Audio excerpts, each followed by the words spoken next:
French fries બનાવો ને. તો ચાલો બનાવીએ. તો આપણે બનાવવાની શરૂઆત કરશું. તો આ 3 બટેકા લીધા છે મોટી સાઈઝના, અને પેલા સારું ઉતારી લેશું.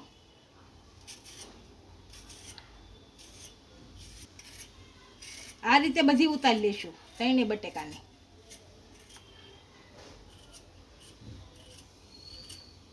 આ રીતે ઉતારી લીધી.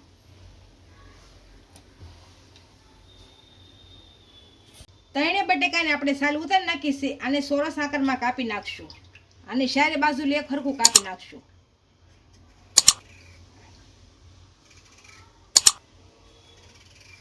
આ રીતનું કાપી નાખશું.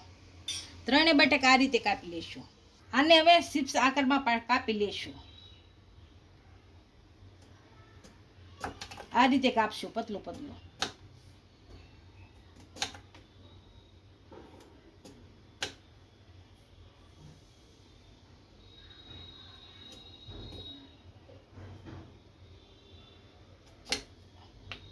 આ બધી એક હરખી કરી અને પાછી કાપી લેવાની આડી. આ રીતે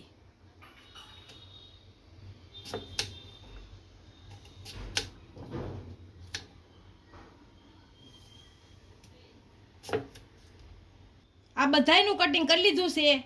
મેં હાથે કર્યું, તમે મશીનમાં કરો તો પણ ચાલે. અને હવે ઠંડા પાણીમાં નાખી દઈશું.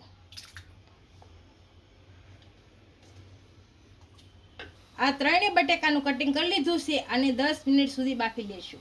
અહીંયા આપણે પાણી ગરમ મૂકી દીધું છે. આની અંદર થોડુંક મીઠું નાખીશું.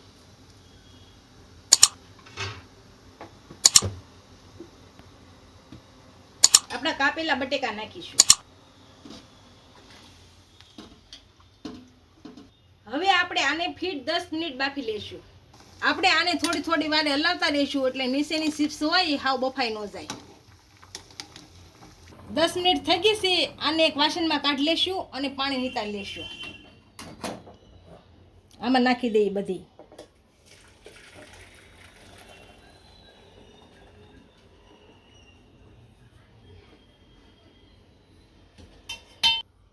આને હવે કોટનના કપડામાં કાઢી અને 10 મિનિટ સુકાવા દેશું. છૂટી છૂટી નાખી દેશું એટલે પાણી નીતરી જાય બધું. આમ છૂટી છૂટી નાખી દઈશું બધી. ગરમ છે એટલે વાર લાગશે થોડી. પાણી આપણું બધું નીતરી ગયું છે અને ફૂલ ગેસ ઉપર આપણું તેલ મૂક્યું છે. અને 1 મિનિટ તળ લેશું.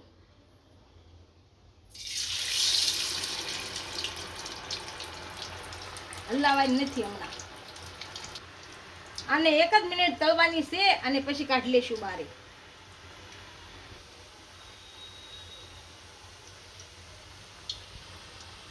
એક મિનિટ થઈ ગઈ છે. આને હવે આપણે કાઢી લઈશું.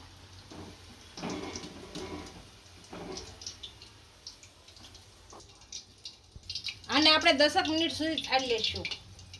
આપણી સ્પાઈસ સારી રીતના સુકાઈ ગઈ છે. આને જ્યાં સુધી ક્રિસ્પી ન થાય ત્યાં સુધી ધીમા તાપે તળી લઈશું.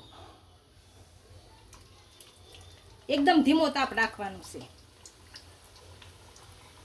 આને થોડી થોડી વાર હલાવતા રહીશું. ચિપ્સ સારી રીતના તળાઈ ગઈ છે. આને હવે કાઢી લેશું.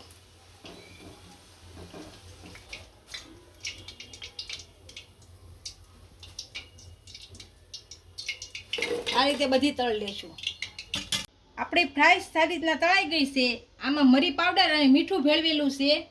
અને આમાં પેરી પેરી મસાલો છે. કોઈ પણ માલી એક પણ નાખી શકો છો. હું બંને થોડું થોડું નાખું છું.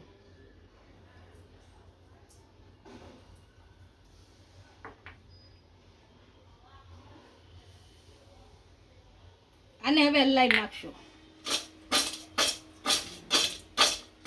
આપણી ફ્રાઈસ તૈયાર થઈ ગઈ. એને આપણે સર્વ કરી લઈશું.